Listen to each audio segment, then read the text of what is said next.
su sitio de entretenimiento favorito. Mi nombre es Aisha y hoy hablaremos de varios temas muy interesantes que hay que saber de nuestra hermosa cultura maya. Bueno, chicas y chicos, hoy nos acompaña en este día mi compañera Yolanda. Hola chicos, hoy hablaremos sobre temas muy interesantes sobre nuestra hermosa cultura maya. Los temas que tocaremos el día de hoy serán muy integrantes y nos dejarán un aprendizaje. Por cierto, Aisha, ¿sabes cuál es nuestro primer tema? Por supuesto, nuestro primer tema son los dioses que podemos encontrar en la región de Uxmal. ¿Sabían que la región de Uxmal está ubicada a 62 kilómetros al sur de Mérida, capital del estado de Yucatán, en México? Un dato muy interesante sobre esta región es que gracias a sus pobladores ya habían cubierto sus necesidades básicas y así comenzaron a adorar diversos dioses. Algunos de sus más importantes fueron Amusencap, Apuk, Bacap y el más importante, el dios Chac, dios de la lluvia. Oye Aisha, pero este dios o estos dioses, ¿a qué hacían referencia? Bueno, mira, te cuento. Estos dioses aparecieron con diversas leyendas e historias que se fueron contando por las regiones de las áreas mayas, por lo cual dio la oportunidad que surgiera una mitología maya. Sobre estas, la cual nos dice que el dios Bacap en realidad son los dioses que sostienen los cielos desde las cuatro esquinas del mundo. Otro dios que tenemos en el área de Uxmal es el dios Amusencap, el cual en esta misma mitología nos dice que este dios era el de las abejas y la miel, puesto que en esta región tuvo un gran avance en la agricultura y cultivo. Aparte de poseer una gran fauna, tiene áreas muy fértiles, logrando que haya más productos agrícolas. Qué interesante, pero vi que mencionaste otro dios. ¿Qué significa? ¿Qué significado tiene? Mira, este dios es también conocido como un Jawa, que es el dios de la muerte y mora en el inframundo. Este surgió por el intercambio de conocimientos que se producían gracias al comercio que surgió con otras deidades, los sobrantes que se generaban por la agricultura. Esto sí no lo sabía, pero oye, las grandes construcciones que tiene la región de Uxmal, ¿alguna de estas iba dirigida o tenía algo relacionado con algún dios? Bueno, aunque no estamos 100% seguros de que eran dirigidos para exactamente un dios, sabemos que estas grandes arquitecturas eran construidas para rendir diferentes tipos de tributos, como la pirámide del hechicero o el enano, el cual fue puesto debido a un relato conocido como la leyenda del enano de Uxmal. Esta construcción tiene un sentido simbólico, ya que representa los 13 niveles que los mayas consideraron. A ella solamente podían acceder los principales sacerdotes y los nobles, quienes efectuaban rituales de sacrificio y autosacrificio para ofender y hacer peticiones a sus dioses. El dios más importante y con mayor presencia en Uxmal es el dios Chac, dios de la lluvia, el trueno y el relámpago. Un dato muy interesante es que el nombre de Uxmal es un topónimo antiguo, ya que aparece en diversos documentos coloniales tempranos. Sin embargo, su etimología no se ha explicado satisfactoriamente. La interpretación tradicional del significado de la palabra es 3 veces construida, lo cual podría ser una alusión a que en esta zona habían terremotos, que habían varias ocupaciones sucesivas del sitio. Ok, todo esto suena muy interesante, sobre todo esto último de los terremotos y los sitios, pero oye, ¿qué podemos concluir de todo esto que nos has comentado? Bueno, como conclusión podríamos poner que los dioses de la región de Uxmal fueron muy variados y en estos tienen ciertas similitudes con otros dioses de algunas otras regiones, aunque a veces podemos encontrarlos con otros nombres. Todo esto que me has contado me llama muchísimo la atención, suena muy llamativo, muy interesante, tanto que ya se nos fue el tiempo volando. Y claro, este es uno de los temas que llama muchísimo la atención. Ahora sí, ya después de esta pequeña pausa, podemos pasar con nuestro siguiente tema, el cual resulta ser uno de los más interesantes. Yolanda, dime, ¿tú sabes cuál es el siguiente? Sí, claro, ¿cómo no lo voy a saber? Nuestro siguiente tema son curiosidades sobre los rituales y la cultura maya que de seguro no conocías. Wow, qué interesante suena esto. Y dime, ¿cuáles son estas curiosidades?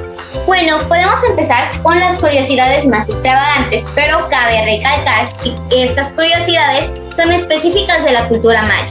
Una de las curiosidades que podemos decir que más llaman la atención a la hora de estudiar a la cultura maya es la tradición de enterrar a sus muertos en sus casas.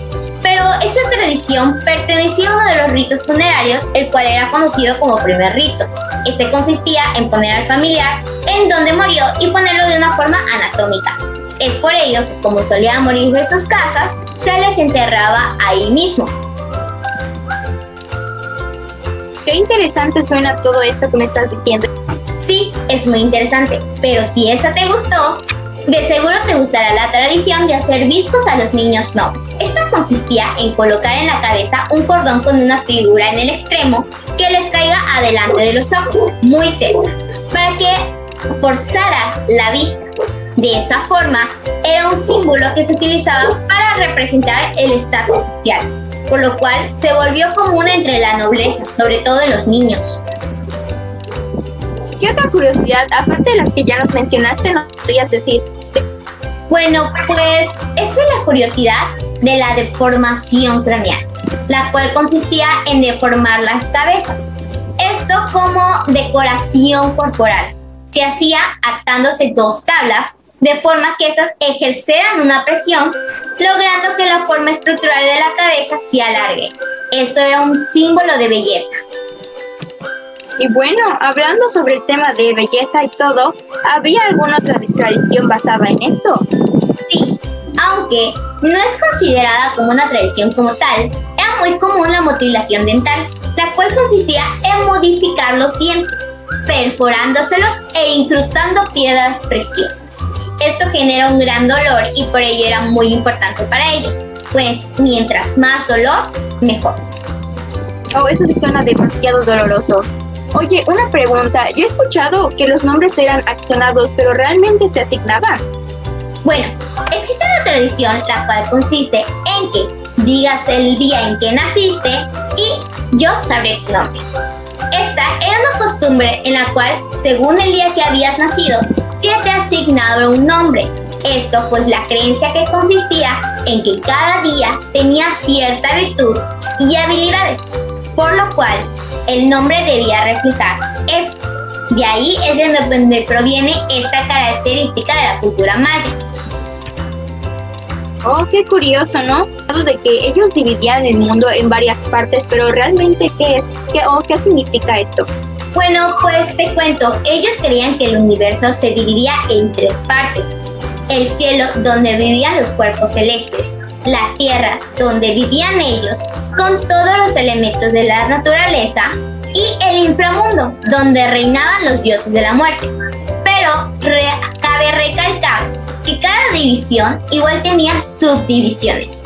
Otra curiosidad es que ellos representaban esto mediante el árbol de la ceiba.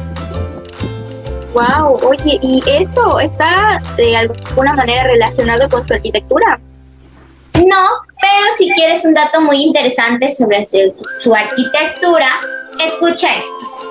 Hoy en día, cuando vemos las pirámides mayas, lucen muy diferentes a cuando eran inicialmente, pues ya que estas pirámides tenían un color propio dependiendo su lugar o punto cardinal, por lo que estas estructuras y ciudades eran de un gran colorido.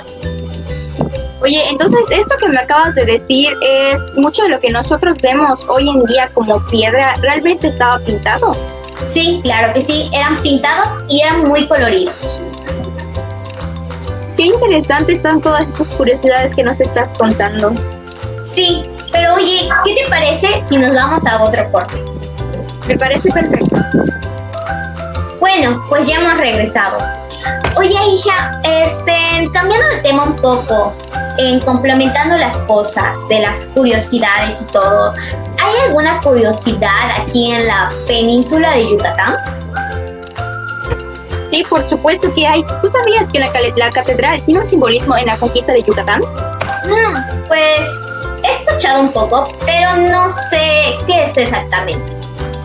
Mira, te explico. Para empezar, debemos saber que la historia de lo que sucedió una vez que los españoles conquistaron la antigua ciudad de Tours. ¿Y cuál es esta historia? Mira, una vez levantada la ciudad española sobre el antiguo Tours, los conquistadores se dieron la tarea de edificar la iglesia del lugar, lo cual se realizó entre 1562 y 1598. Luego de la autorización del Papa Pío IV y de la petición del rey Felipe II, esta se erigió en la catedral de la capital de Yucatán, sede del obispado correspondiente. Como dato curioso, se dice que la catedral y los edificios que están en el centro de Mérida están construidos con las piedras de los antiguos edificios mayas que se encontraban en este sitio. Ah, ese dato sí no lo sabía. Pero oye, ¿esto qué simbolismo tiene? Bueno, la construcción de la catedral, para empezar, trae el simbolismo de la llegada de la Iglesia Católica a la religión maya. Además, otro simbolismo que podemos encontrar es que el hecho de que la hayan construido con las piedras de los edificios que habían botado traía una demostración que hacía a los indígenas del poderío de los españoles. Esto quiere decir que con ello los españoles demostraban su poder.